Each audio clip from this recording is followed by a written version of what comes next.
ostirenean, nire urtebetetze eguna da, eta festa bat antolatuko dugu. Ikusi zaituzten nire gustoko abestiak abesten, eta dantzatzen ere.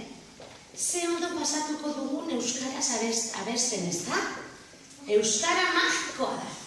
Zean bat maite duzu euskara, Egun horretan ere, primeran pasatu dugu.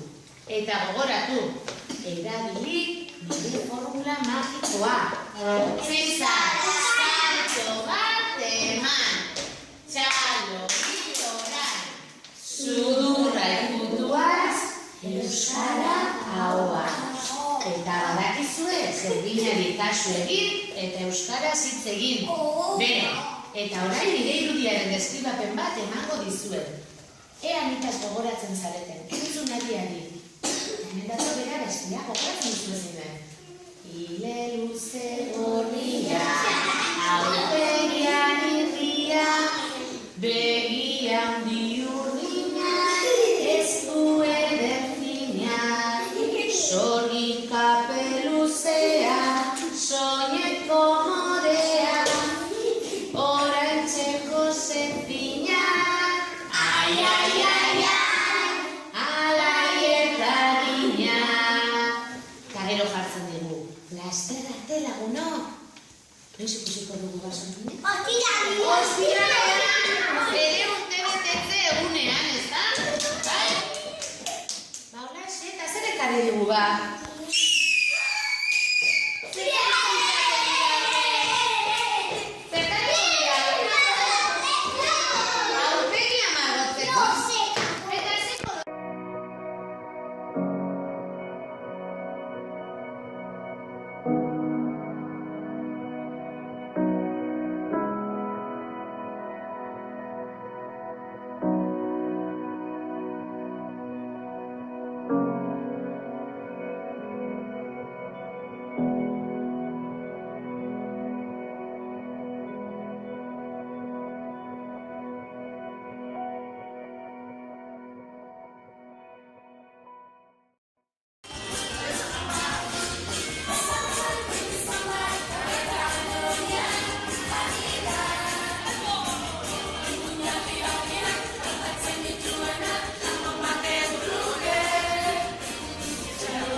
Ez da txuten, euskara kutsu sakone eta ion bat zen.